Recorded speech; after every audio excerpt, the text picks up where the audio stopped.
జీవిత సాఫల్యానికి దివ్య మార్గదర్శకాలు.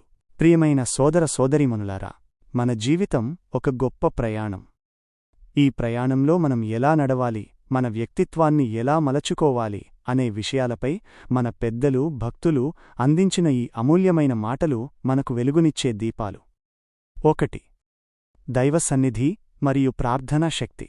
ఆధ్యాత్మిక జీవితానికి పునాది ప్రార్థన. ప్రార్థన అనేది కేవలం ఒక ఆచారం కాదు, అది ఒక శక్తివంతమైన ఆయుధం. ఒక సామాన్య విశ్వాసి కంటే బోధకుడు అధికంగా ప్రార్థనలో గడపాలి. దైవశక్తి మనల్ని ఆవరించినప్పుడే మన మాటలకు, పనులకు విలువ ఉంటుంది. హృదయంతో కాకుండా కేవలం మెదడుతో ఆలోచించి చేసే ప్రసంగాలు ఎదుటివారి మనస్సును తాకలేవు. మనలో ఆధ్యాత్మిక ఉష్ణం, భక్తి లేకపోతే ఇతరులలో మనం మార్పును తీసుకురాలేము. 2. వ్యక్తిత్వ వికాసం మరియు వినయం. లోకములో ధనం లేనివాడు దరిద్రుడు కాడు, దుర్బుద్ధి కలిగి ఉన్న ధనికుడే అసలైన దరిద్రుడు. మనకు లభించిన ఈ జీవితం మన ఇష్టమొచ్చినట్లు జీవించడానికి కాదు, అది దైవమిచ్చిన ఒక గొప్ప బాధ్యత. వినయం. గర్వం నాశనానికి దారితీస్తుంది, కాని వినయమే మనకు నిజమైన గౌరవాన్ని తెచ్చిపెడుతుంది. సాత్వికం. సాత్విక గుణమనేది బలహీనత కాదు, అది ఒక గొప్ప అంతర్గత బలము. కోపాన్ని జయించి సాత్వికంగా మాట్లాడే నాలుక కఠినమైన పరిస్థితులను కూడా మార్చగలదు. 3. కుటుంబం మరియు క్రమశిక్షణ. ఒక భక్తిగల కుటుంబంలో వివరించలేని గొప్ప శక్తి ఉంటుంది.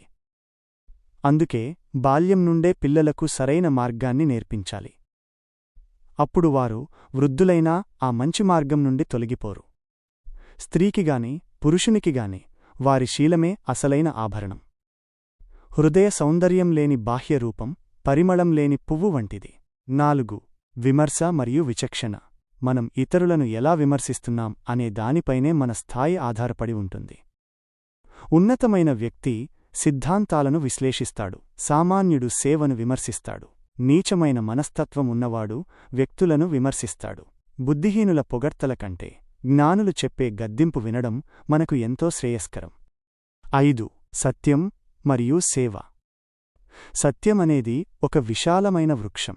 దానిని మనం ఎంతగా ఆశ్రయిస్తే అన్ని మంచి ఫలితాలు మనకు అందుతాయి. అబద్ధం వేగంగా వ్యాపించవచ్చు, కాని నిలకడగా ఉండేది సత్యమే. లోకములో నిస్వార్థంగా సేవ చేయడం తప్ప మనకు వేరే పని లేదని భావించినప్పుడు మన జీవితం ధన్యమవుతుంది. 6. దైవలక్షణం మైనస్ కీడుకు మేలు చేయడం. ప్రపంచంలో 4 రకాల స్వభావాలు ఉంటాయి. 1.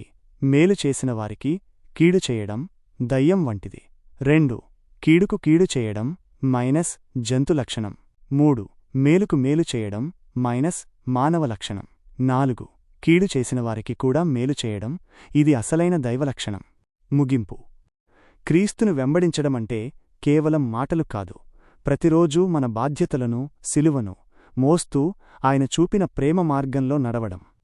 ఎవరైతే ఈ భూమిమీద ఉన్నప్పుడే పరలోకపు గుణాలను, ప్రేమ, శాంతి, కరుణ కలిగి ఉంటారో వారు ఇప్పుడే నిత్యజీవంలో ప్రవేశించినట్లు లెక్క. మన జీవితాల్లో భయాన్ని వదిలి ధైర్యంగా ఉందాం, ఎందుకంటే ధైర్యవంతుడు ఒక్కసారే మరణిస్తాడు, కాని పిరికివాడు ప్రతిక్షణం మరణిస్తాడు.